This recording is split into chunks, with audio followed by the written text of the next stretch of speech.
الحمد لوليه والصلاة على نبيه والوزن والعدل والفضل والنظم بالجزم بوحدته بكبريائه بسلطان وبإعلان وبإتقان وبإيمان وبيان في فرقان وحده بوحدة موحدا بوحدة موحدا بتوحيد بوحدة وحيدا وأحدا بلا مدد وجدد ونسب ووصف في الكمال لا شريك له ولا نظير له ولا وزير له ولا مشير له ولا معين له ولا مقيم له ولا قادر له ونشهد أن سيدنا ومؤيدنا وحبيبنا ومولانا محمدًا عبد الله ورسول الله. أما بعد فأعوذ بالله من الشيطان الرجيم. بسم الله الرحمن الرحيم. محمد رسول الله والذين معه أشداء على الكفار رحماء بينهم تراهم ركعا سجدا يبتغون فضلا من الله ورضوانا. صدق الله العظيم. قال النبي صلى الله عليه وسلم لعلي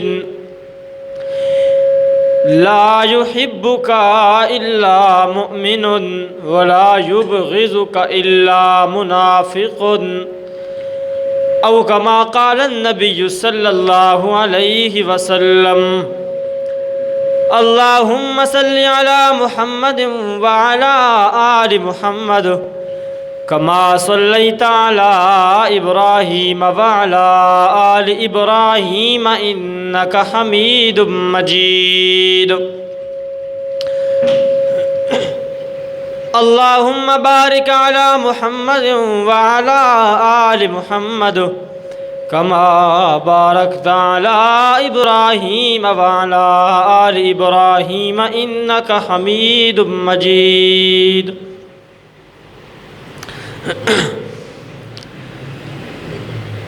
عزیزان محترم بھائیوں بزرگوں، السلام علیکم ورحمۃ اللہ وبرکاتہ۔ سب سے پہلے اللہ تبارک و تعالی کی بارگاہ لم یزل کے اندر دعا ہے کہ جو کچھ بھی بیان کروں اللہ کے پیغمبر کے فرمان اور اللہ کے قرآن کے مطابق بیان کروں،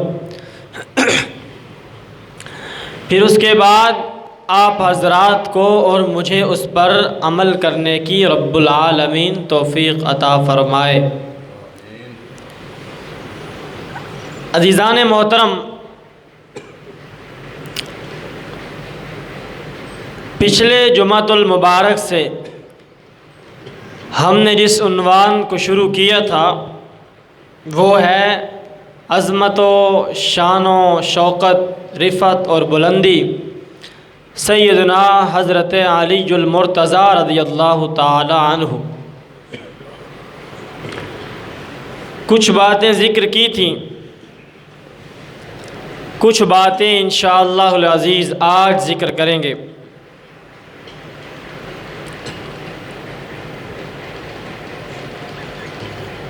ایک مرتبہ سرکار دو عالم صلی اللہ علیہ وسلم صحابہ اکرام کے حلقے کے اندر تشریف فرمائیں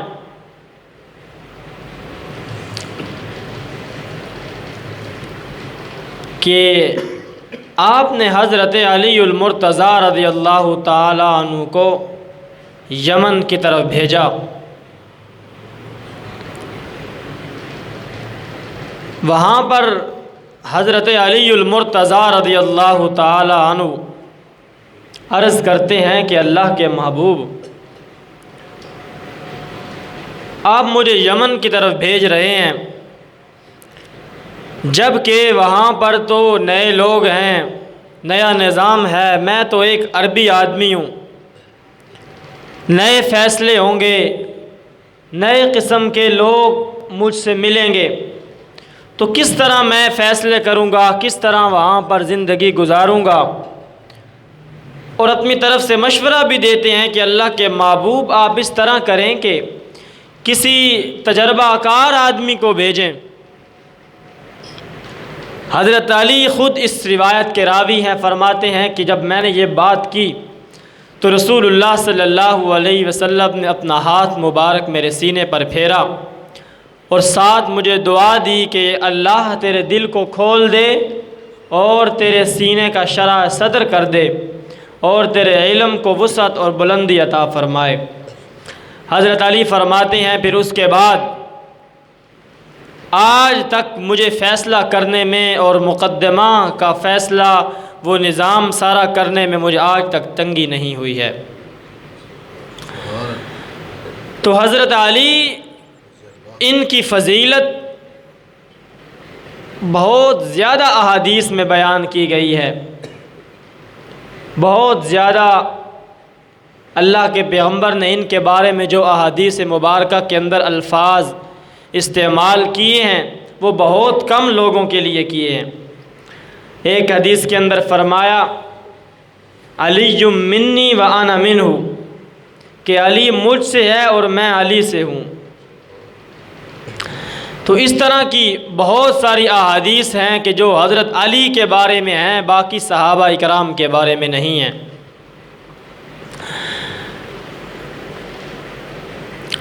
لیکن جس وقت ہم حضرت علی کی شان اور شوکت اور ان کی سیرت کو بیان کرتے ہیں تو اس وقت ہمیں یہ نہیں بھولنا چاہیے کہ حضرت علی کا مقام کیا ہے۔ اب ہمارے ہاں جب باقی صحابہ اکرام کی سیرت اور عظمت، صدیق اکبر رضی اللہ تعالیٰ عنہ، فاروق اعظم، حضرت عثمان غنی، جب ان کی سیرت اور شان بیان کی جاتی ہے تو اس کے اندر تو بہت زیادہ مواد پیش کیا جاتا ہے، لیکن جب حضرت علی کی سیرت کا وقت آتا ہے تو لوگ آنکھیں بند کر کے آگے گزر جاتے ہیں۔ تو اس طرح نہیں کرنا چاہیے، چونکہ ہماری اگر ایک آنکھ کا نور صدیق اکبر ہیں تو دوسری آنکھ کا نور حضرت علی المرتضیٰ ہیں۔ یہ ہماری مجبوری بھی ہے اور ہماری یہی پہچان بھی ہے۔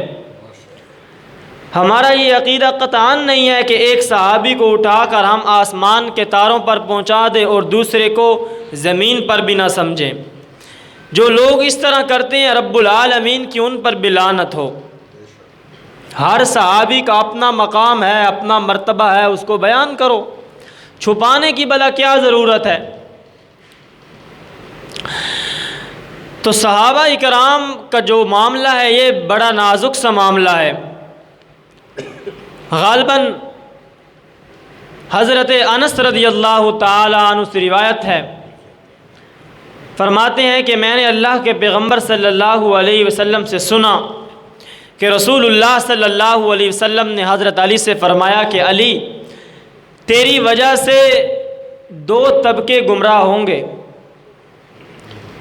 ایک وہ طبقہ ہوگا جو تجھ سے انتہائی بغض رکھے گا اور تجھے کافر قرار دے گا، وہ بھی پکا جہنمی ہوگا، اور دوسرا وہ طبقہ ہوگا جو تجھے اٹھا کر اللہ کے برابر کر دے گا۔ دونوں طبقے گمراہ ہو جائیں گے اور کافر ہو جائیں گے۔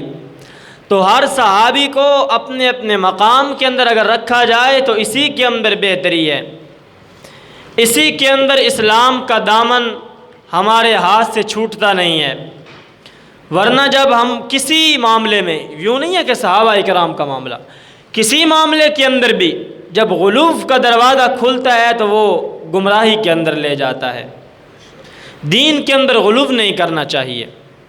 دین تو درمیان اگر ہم اصول فقہ کے اندر تعریف پڑھیں اسلام کی تو وہ کہتے ہیں کہ دین اسلام اس مذہب کا نام ہے جو آسمان اور زمین کے درمیان خلا ہے، اس کا نام ہے۔ یعنی کہ یوں نہیں ہے کہ اس کے اندر احکامات بہت زیادہ سخت ہیں، یوں بھی نہیں ہے کہ اس کے اندر احکامات بہت زیادہ نرم ہیں، درمیان بین دین اسلام کو رب العالمین نے تخلیق کیا ہے۔ تو ہمیں جس معاملے کے اندر بھی گفتگو کریں تو اس بات کو مد نظر ضرور رکھنا چاہیے کہ میں کن احادیث کا سہارا لے کر کیا بات کر رہا ہوں، ورنہ تو یہاں یہ ہوتا ہے کہ ایک حدیث ہوتی ہے جو لوگوں کے اندر مشہور ہوتی ہے اور کتابوں میں اس کا نام تک نہیں ملتا ہے۔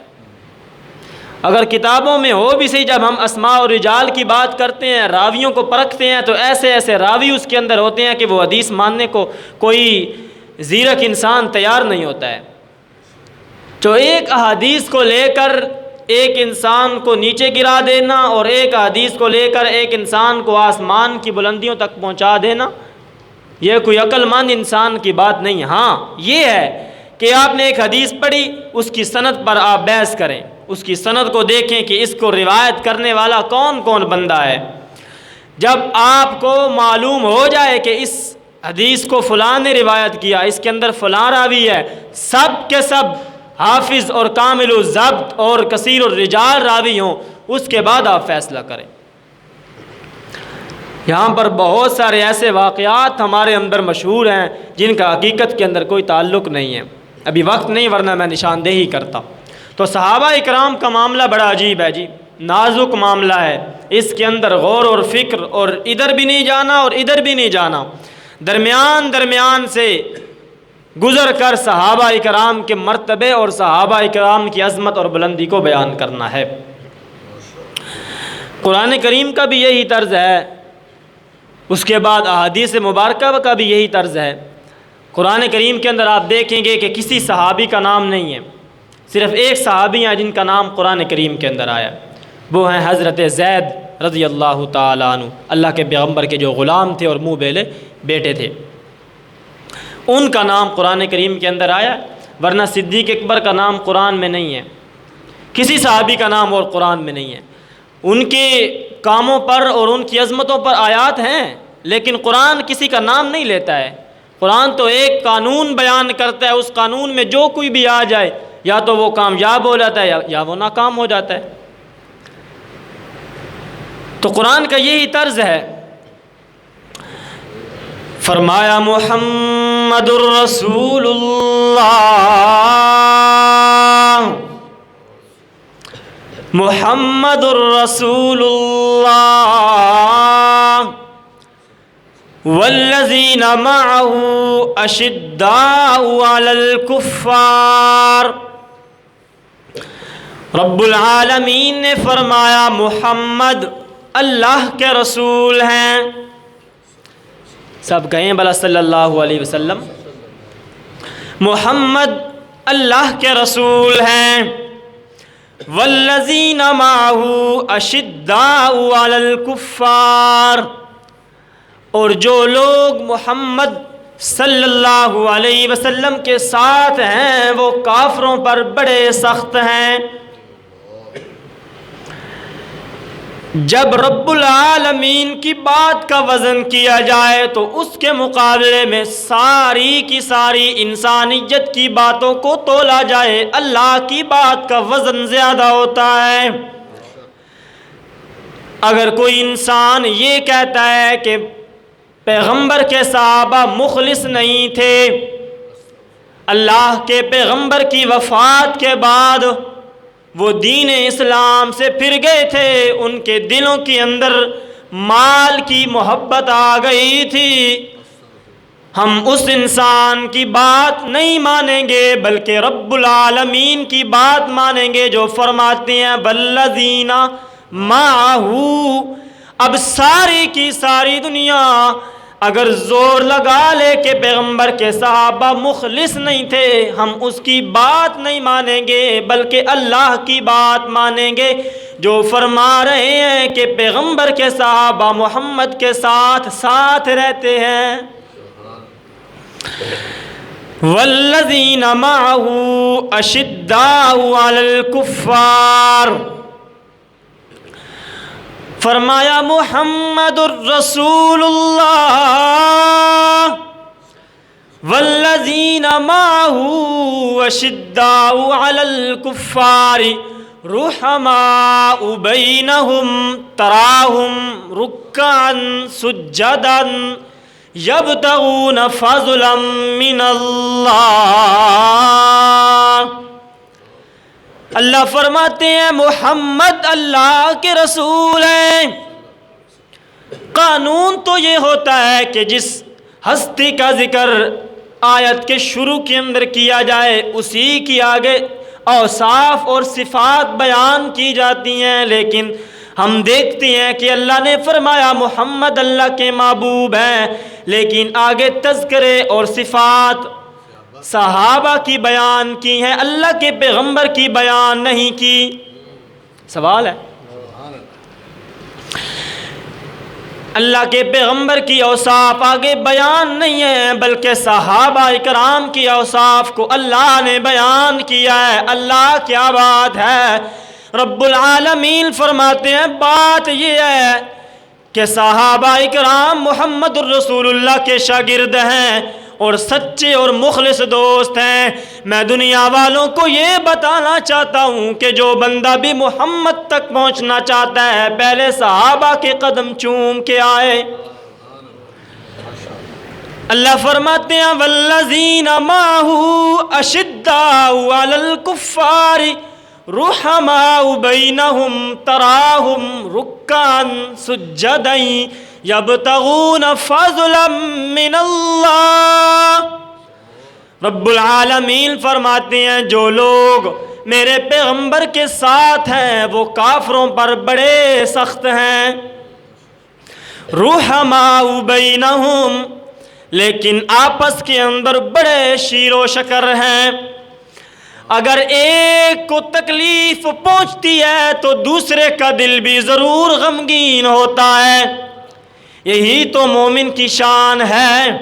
اللہ کے پیغمبر نے فرمایا المؤمنون کرجل واحد، سارے کے سارے مومن ایک مرد کی طرح ہیں. دوسری حدیث کے اندر فرمایا المؤمنون کجسد واحد.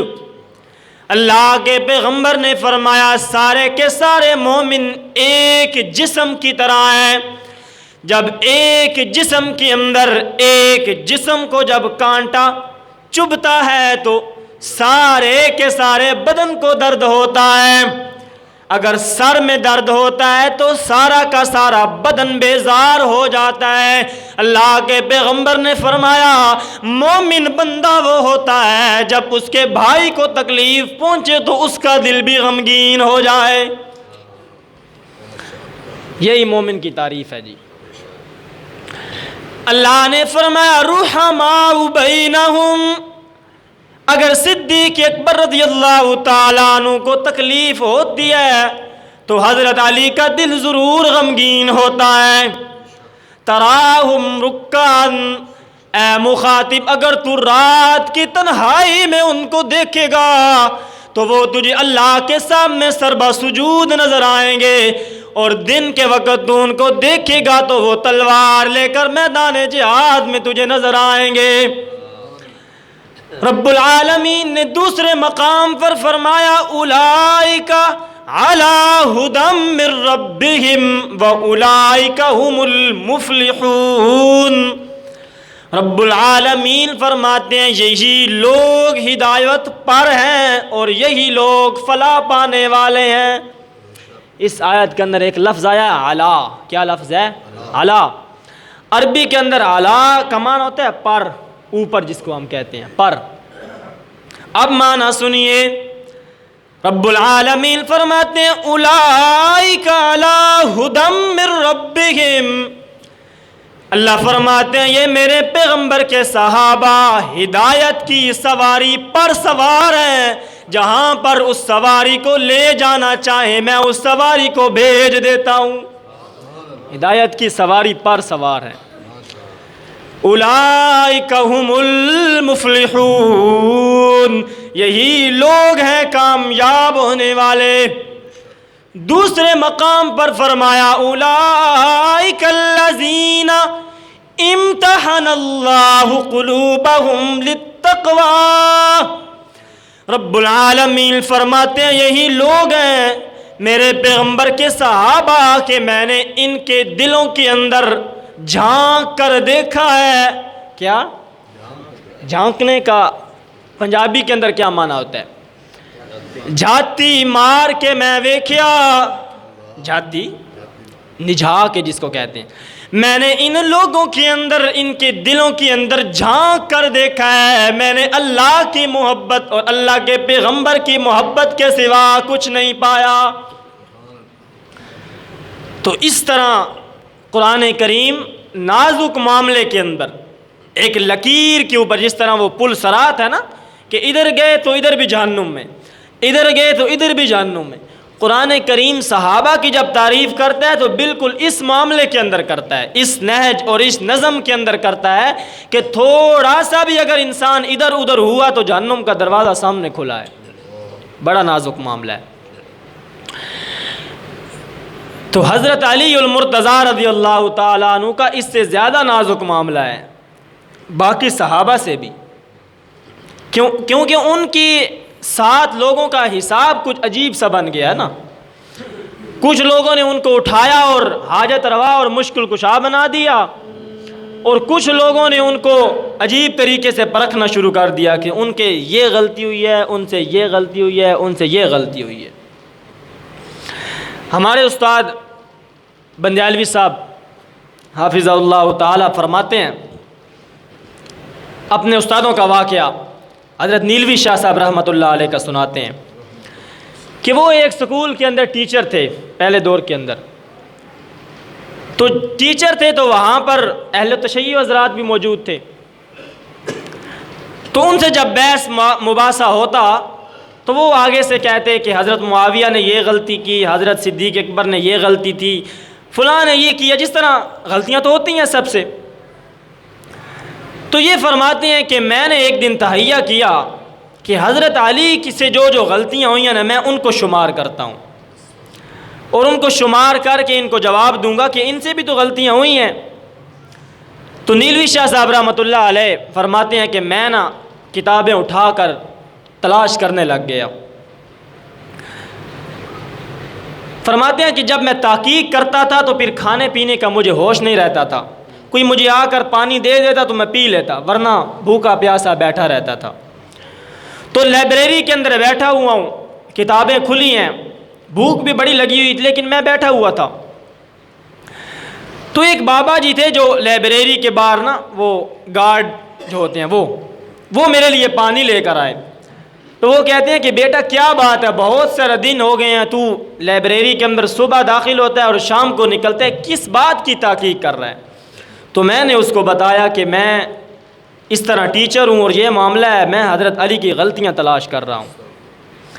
تو ان بابا جی نے ایک جملہ کہا، بابا جی نے کہا کہ بیٹا بڑوں کی غلطیاں تلاش کرنا ہی غلطی ہوتی ہے، بڑوں کی غلطیاں تلاش کرنا ہی غلطی ہوتی ہے۔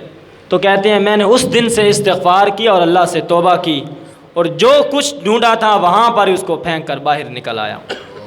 تو جب ہم اپنی جہالت کو لے کر صحابہ کی غلطیاں تلاش کریں گے نا تو ان کا کوئی نقصان نہیں ہے، ان کے بارے میں فیصلے ہو چکے ہیں، نقصان ہماری ذات کا ہے۔ اگر ہم ان کی غلطیاں تلاش کریں گے تو نقصان ہمارا ہے، ہم اگر ان کی صفتیں اور اوصاف تلاش کریں گے تو فائدہ بھی ہمارا ہے۔ تو صحابہ کے بارے میں گندی مکھی نہیں بننا، کیا شہد کی مکھی بننا ہے۔ یہ میرے استادوں کا جملہ ہے، ابھی وقت نہیں ورنہ کہہ دیتا۔ تو اچھی مکھی بن کے ان کے اوصاف کو تلاش کریں، انہوں نے اچھا کام کون سا کیا ہے۔ امام الانبیاء رحمت للعالمین صلی اللہ علیہ وسلم صحابہ کرام کے مجمع کے اندر تشریف فرمائے۔ صحابہ اکرام کی محفل لگی ہوئی ہے، اللہ کے پیغمبر بھی تشریف فرمائے۔ تشبیہ دینے والے نے تشبیہ دی کہ جس طرح چاند کے ارد گرد ہالہ سی بنی ہوئی ہوتی ہے، اس طرح اللہ کے پیغمبر کے ارد گرد صحابہ اکرام تشریف فرما تھے۔ ہالہ 14ویں کا اگر چاند ہو، اس کو غور سے دیکھے تو اس کے ارد گرد ایک کالی سی لکیر ہوتی ہے، گول سی نا، اس کو ہالہ کہتے ہیں۔ اگر دوسری تشبیہ دوں تو کہتا ہے کہ صحابہ اکرام اللہ کے پیغمبر کے ارد گرد اس طرح بیٹھے ہوئے تھے جس طرح چاند کے ارد گرد ستارے منڈلا رہے ہوتے ہیں۔ اگر تیسری تشبیہ دوں تو یوں بنے گا کہ جس طرح اجالے اور شمع کے ارد گرد پروانے ہوتے ہیں، اس طرح اللہ کے پیغمبر کے ارد گرد صحابہ اکرام تشریف فرما تھے۔ اور ایک کاتب نے تو بڑی عجیب بات لکھی ہے، کہتا ہے 3 پروانے تھے۔ کیا تھے؟ پروانے وہ شمع کے ارد گرد جو ہوتے ہیں، پر اجالے کے ارد گرد نہیں ہوتے، رات کے وقت بہت زیادہ ہوتے ہیں، صبح اٹھتے ہیں تو وہ سب کے سب بکھرے پڑے ہوتے ہیں اور مرے پڑے ہوتے ہیں، ان کو پروانے کہتے ہیں۔ کہتے ہیں 3 پروانے تھے، ایک نے کہا کہ میں آپ کو بتاتا ہوں کہ محبت کیا ہے۔ وہ اڑا اپنے پروں کے ساتھ شمع کے قریب گیا، اس کی روشنی کو دیکھا اور واپس آ گیا اور کہتا ہے میں جان گیا ہوں کہ محبت کیا ہے۔ دوسرا پروانہ اڑا، شمع کے قریب گیا، اس کو حرارت محسوس ہوئی اور واپس آ گیا اور کہتا ہے مجھے پتہ چل گیا ہے کہ محبت کیا ہے۔ تیسرا پروانہ اڑا اور اپنے آپ کو جا کر شمع کے اندر جلا دیا اور راکھ بن گیا۔ لکھنے والے نے یہ لکھا ہے کہ یہ تیسرا پروانہ جو راکھ بن گیا حقیقت میں یہی جانتا تھا کہ محبت کیا ہے۔ اپنے رنگ کو محبوب کی ادا میں رنگین کر دینا ہی محبت ہوتی ہے۔ صحابہ اکرام نے اپنی اداؤں کو محمد الرسول اللہ کی اداؤں میں رنگین کیا ہے۔ اسی لیے تو کبھی ستاروں سے تشبیہ دی جاتی ہے، کبھی پروانوں سے تشبیہ دی جاتی ہے۔ اللہ کے پیغمبر اپنے صحابہ اکرام کے حلقے کے اندر تشریف فرمائے کہ اللہ کے پیغمبر نے اچانک فرمایا لوگو مجھے ویسے تو تمہاری دنیا سے کوئی غرض نہیں، لیکن مجھے اس دنیا سے 3 چیزیں بڑی پسند ہیں۔ فرمایا حبب الی من دنیا ثلاث، مجھے 3 چیزیں تمہاری دنیا سے بڑی پسند ہیں۔ اللہ کے پیغمبر نے اپنی 3 پسندیدہ چیزیں بیان کی۔ پھر صدیق اکبر رضی اللہ تعالیٰ عنہ کھڑے ہوئے، وہ فرماتے ہیں لوگو مجھے بھی 3 چیزیں بڑی پسند ہیں۔ انہوں نے بھی اپنی 3 چیزیں بیان کی۔ پھر فاروق اعظم رضی اللہ تعالیٰ عنہ کھڑے ہوئے، وہ بھی کہتے ہیں لوگو مجھے بھی 3 چیزیں بڑی پسند ہیں۔ انہوں نے بھی اپنی 3 چیزیں بیان کی۔ پھر عثمان غنی رضی اللہ تعالیٰ عنہ کھڑے ہوئے، وہ کہتے ہیں اللہ کے پیغمبر مجھے بھی 3 چیزیں بڑی پسند ہیں۔ انہوں نے بھی اپنی 3 چیزیں بیان کر دیں اپنی جو پسند تھیں۔ جب یہ تینوں چیزیں بیان کر کے فارغ ہو گئے تو پھر شیر خدا رضی اللہ تعالیٰ عنہ کھڑے ہوئے اور حدیث کے الفاظ ہیں قم علی، حضرت علی المرتضیٰ رضی اللہ تعالیٰ عنہ کھڑے ہوئے اور کہتے ہیں عثمان آپ بیٹھیے، آپ نے جو 3 چیزیں بیان کی ہیں بالکل آپ نے سچ فرمایا ہے، اب میری بھی سن لیجیے کہ میں 3 چیزیں کون سی بیان کرتا ہوں۔ سب نے 3 چیزیں میں آپ کے سامنے میں نے ذکر نہیں کی، پھر اگر موقع ملا تو یہ ساری پسندیدہ چیزیں آپ کے سامنے ذکر کروں گا، کیونکہ آج موضوع میرا یہ ہے تو صرف یہی بیان کروں گا۔ شیر خدا رضی اللہ تعالیٰ عنہ کھڑے ہوئے اور کہتے ہیں اللہ کے پیغمبر مجھے 3 چیزیں بڑی پسند ہیں۔ بڑی محبت کی نگاہ سے اپنے پیغمبر کو دیکھا۔ اللہ کے پیغمبر نے بھی حضرت علی کو بڑی محبت سے دیکھا۔ حضرت علی کی زبان حرکت میں آئی، آپ نے فرمایا حبب الی من دنیا ثلاث، اے لوگو مجھے بھی 3 چیزیں بڑی پسند ہیں۔ پہلی چیز فرمائی الضرب بالسیف، مجھے تلوار لے کر میدان جہاد میں جا کر کافروں کی گردنیں کاٹنا بھی بڑا پسند ہے۔ الضرب بالسیف الصوم بالسیف، مجھے گرمیوں کے اندر اپنے آپ کو تڑپا کر روزے رکھنا بھی بڑا پسند ہے۔ اور تیسری چیز فرمائی الخدمۃ للضیف، اگر کوئی مہمان میرے گھر میں آ جائے تو اس مہمان کی خاطر تواضع کرنا بھی مجھے بڑا پسند ہے۔ کتنی چیزیں بیان کی؟ 3 چیزیں، جنگ کرنا، روزے رکھنا اور مہمان کی خدمت کرنا۔ یہی 3 چیزیں بس آج بیان کروں گا جی۔ پہلی چیز الضرب بالسیف، تلوار کے ساتھ جہاد کرنا مجھے بڑا پسند ہے۔ حضرت علی کی تلوار کا کیا نام تھا؟ سیف اللہ نہیں، ذوالفقار۔ کیا نام تھا؟ سیف اللہ تو حضرت خالد بن ولید کا لقب ہے نا۔ کیا نام تھا؟ ذوالفقار نام تھا جی۔ غزوہ بدر 2 ہجری کا وقت ہے، سارے کے سارے مسلمان نکل پڑے ہیں، سروں پر اپنا کفن باندھ کر نکلے ہیں میرے بھائیوں، پاؤں میں جوتا نہیں تھا، قحط کا عالم ہے، گرمی کا زمانہ ہے اور رمضان المبارک کے دن چل رہے ہیں۔ رمضان کے اندر روزہ رکھ کے، جمعے کا دن تھا جی، اللہ کے پیغمبر کے یہ شعر نکل پڑے ہیں آج کافروں کو زیر کرنے کے لیے۔ پھر رسول اللہ صلی اللہ علیہ وسلم نے بھی ان کے لیے بڑی دعائیں کی۔ اللہ کے پیغمبر صلی اللہ علیہ وسلم رات کی تنہائی میں اپنے دامن کو یوں اپنے خالق کے سامنے پھیلاتے ہیں اور کہتے ہیں اللہ یہ میری زندگی کی جمع پونجی ہے جو میں نے پتھر کھا کھا کر جمع کی ہے، اللہ یہ میری زندگی کی محنت ہے، یہ 313 آدمی یہ میں نے بڑی مشکل سے تیار کی ہیں، 13 سال میں نے اپنے ماتھے کے خون کو بہایا، اپنے جسم کے پسینے کو میں نے بہایا، میں نے کپڑے بڑے کمزور سے پہنے، اللہ یہ 313 مجاہد تیرے خدمت میں لے کر آیا ہوں، اللہ ان کو اپنی بارگاہ میں قبول فرما لے اور انہیں فتح یاب کر دے۔ اللہ کے پیغمبر رات کی تنہائی میں یوں اپنے خالق کے سامنے رو رہے ہیں۔ کس کے سامنے؟ اللہ کے سامنے رو رہے ہیں۔ جب ساری کائنات کا عظیم انسان اللہ کے سامنے روتا ہے تو پھر ہمیں بھی کس کے سامنے رونا چاہیے؟ اللہ کے سامنے رونا چاہیے، اسی کے سامنے اپنی منتیں ظاہر کرنی چاہیے، اسی سے اپنی منتیں مانگنی چاہیے۔ یہ جو لوگوں نے اپنے داتا اور مشکل کشا بنا رکھے ہیں یہ سب کے سب مٹ جائیں گے، صرف اللہ کی ذات موجود رہے گی۔ جب بھی مشکل آئے گی تو کس کو پکارو گے؟ اللہ ہی کو جب پکارو گے تو رب العالمین فرماتے ہیں ایک دن آئے گا میں تجھے اپنی رحمت کا سایہ عطا کر دوں گا۔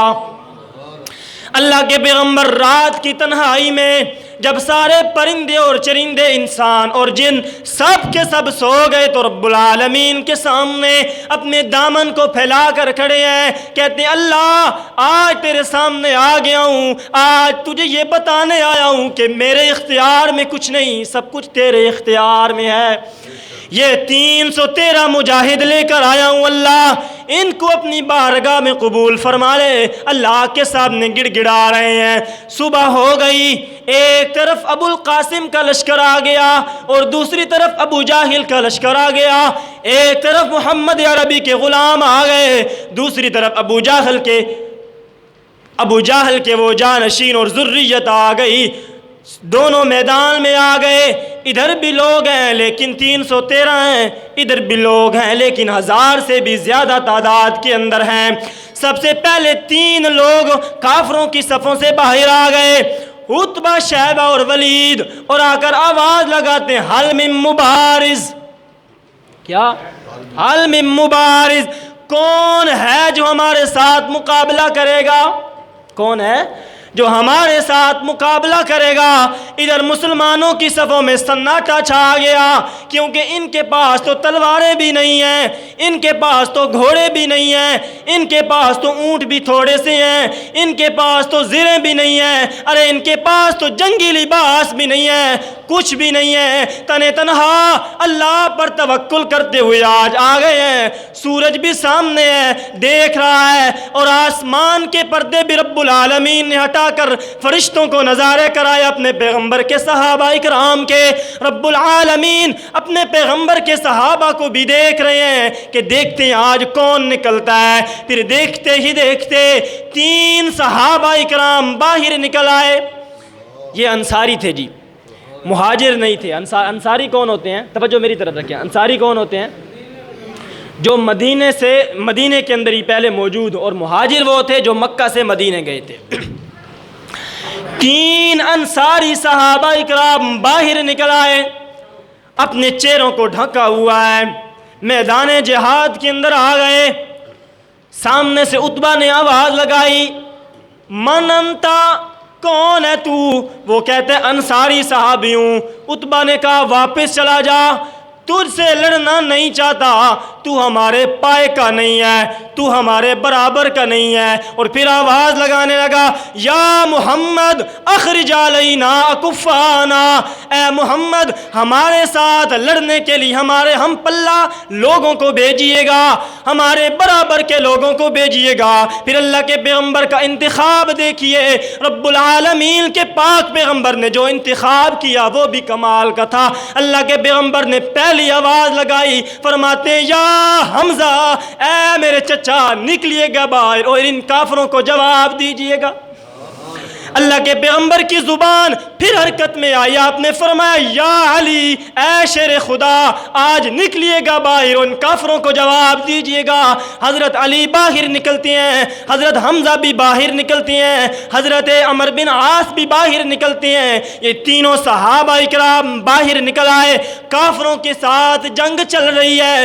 حضرت علی المرتضیٰ رضی اللہ تعالیٰ عنہ نے جب ذوالفقار کو نکال کر اللہ اکبر کی آواز لگا کر اپنی تلوار کو لے آ کر گردن میں ڈالا تو اس کی گردن کو جدا کر دیا۔ یہ شیر خدا کی تلوار ہے، یہ اللہ کے ولی کی تلوار ہے۔ ولی یہ ہوتے ہیں، کیا؟ ولی یہ ہوتے ہیں جو رات کی تنہائی میں اللہ کے سامنے روتے ہیں اور دن کے اجالے میں میدان جہاد میں تلواریں لے آتے ہیں۔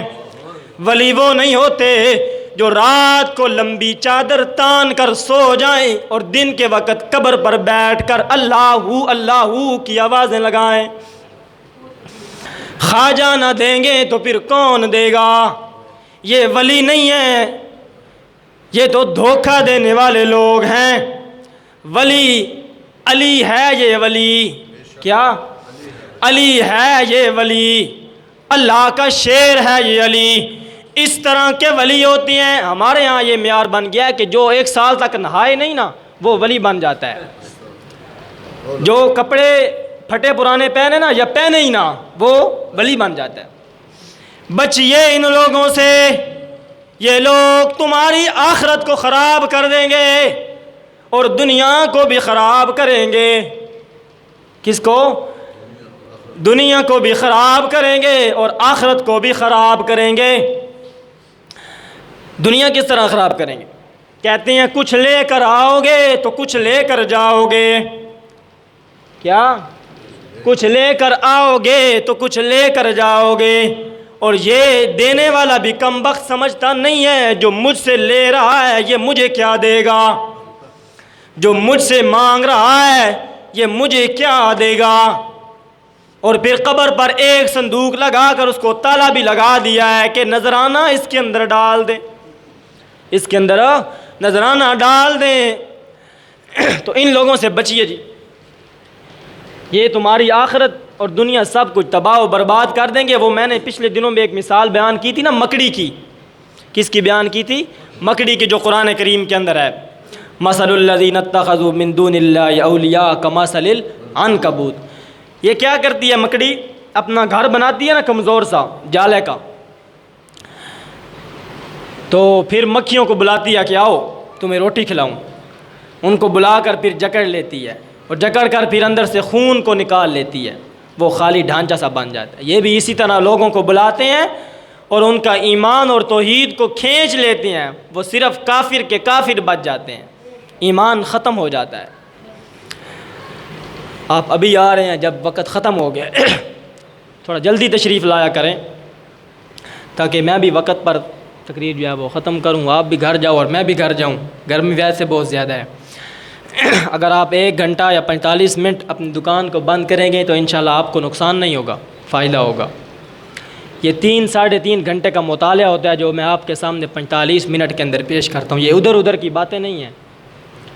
تو جلدی تشریف لائیں تاکہ جلدی جلدی جو ہے وہ نماز جمعہ ادا کی جائے۔ اگر آج آپ وقت دیں گے تو انشاءاللہ یہ وقت آپ کا قیمتی بنے گا۔ یہاں پر میں فضول باتیں مجھے لگتا ہے میں نہیں کرتا ہوں، تقریباً قرآن اور حدیث ہی آپ کے سامنے ذکر کرتا ہوں، اور ہمارا یہ طریقہ بھی نہیں ہے کہ کہانیاں سناؤ اور قصے سناؤ اور سیف الملوک پڑھو، اس طرح کی یہاں بات نہیں ہوتی ہے۔ جلدی تشریف لائیں گے، کچھ بات آپ کو سمجھ آئے گی، اور یقین جانیں میں تو ایک درد دل لے کر آتا ہوں، یوں نہیں ہے کہ میں ادھر آتا ہوں اور یہ سوچ کر آتا ہوں کہ آج میں نے بڑی اچھی طرز لگانی ہے، اس طرح کی بات نہیں ہے۔ رب العالمین میرے دل کی نیت کو جانتے ہیں، صرف یہ نیت لے کر آتا ہوں کہ اگر ایک بندے کی بات اس کو بھی سمجھ آ جائے تو میری آخرت بن جائے گی۔ تو آپ بھی یہی اپنی نیت لے کر آئے کہ اگر ہمیں قرآن و سنت کے مطابق کوئی بات ملی تو انشاءاللہ ہم اس پر عمل کر لیں گے، اگر عمل کریں گے تو آپ کا فائدہ ہے اور میرا بھی فائدہ ہے، اللہ تعالیٰ مجھے بھی اجر دیں گے۔ لیکن جب آئیں گے یا آپ خطبے کے وقت اور 1:30 بجے تو پھر آپ کیا سنیں گے؟ جلدی آیا کریں، آپ کو فائدہ ہوگا۔ اللہ تعالیٰ سے دعا ہے کہ عمل کرنے کی توفیق عطا فرمائے۔ وآخر دعوانا الحمدللہ۔